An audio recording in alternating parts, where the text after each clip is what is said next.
9 experienced hikers Ural mountains पर practice के लिए गए थे, पर कभी वापस नहीं आए। हेलो एवरीवन, आज मैं आपको बताने वाली हूँ 1959 का डियाटलॉफ पास इंसिडेंट। एक ऐसा केस जिसे साइंटिस्ट्स, इन्वेस्टिगेटर्स और नॉर्मल लोग अब तक समझने की कोशिश कर रहे हैं।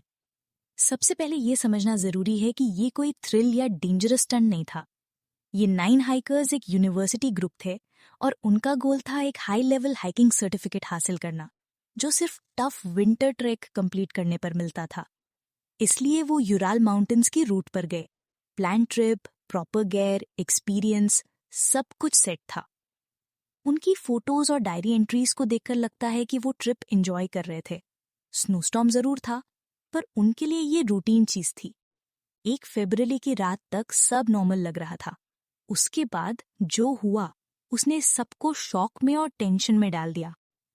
जब वो वापस नहीं आए, सर्च टीम भेजी गई और उनकी पहली ही डिस्कवरी सबसे पजलिंग थी। टेंट बिल्कुल इंटैक्ट था, सिर्फ एक चीज अलग थी। टेंट को अंदर से काटा गया था। जैकेट, बूट्स, ग्लव्स सब टेंट के अंदर थे और बर्फ पर नंगे पैरों के निशान फॉरेस्ट की तरफ जा रहे थे।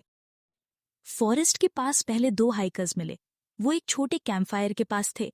उन्हें देखकर पता चलता है कि उन्होंने ठंड से बचने की कोशिश की होगी। थोड़ा आगे 3 और हाइकर्स मिले, जैसे वो टेंट की तरफ वापस जा रहे हों। उनके बॉडीज पर स्ट्रगल के निशान नहीं थे। बाकी 4 हाइकर्स 2 महीने बाद मिले। उनके इंजरीज अनयूजुअल थे। रिब्स फ्रैक्चर्ड, स्कल फ्रैक्चर्ड और कुछ सॉफ्ट टिश्यूज मिसिंग थे, जो कोल्ड या स्कैवेंजर एनिमल से भी हो सकता है। इन्वेस्टिगेशन में बिगेस्ट इशू यही था कि कुछ चीजें पता चली और कुछ बिल्कुल नहीं, जैसे एवलांच थ्योरी। टेंट की लोकेशन और एंगल देखकर वीक लगती है। मिलिट्री टेस्टिंग पॉसिबल लगता है क्योंकि एरिया रिस्ट्रिक्टेड था, पर कोई डायरेक्ट प्रूफ नहीं मिला। हाइपोथर्मिया काफी चीजों को एक्सप्लेन करता है, पर इंजरीज का नहीं।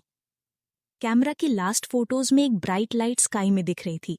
वो क्या थी, इसको लेकर भी काफी इन्वेस्टिगेशंस हुई, बट एक्चुअल रीजन किसी को नहीं पता। 60 इयर्स बाद भी इस केस का कोई फाइनल कंक्लूजन नहीं निकला।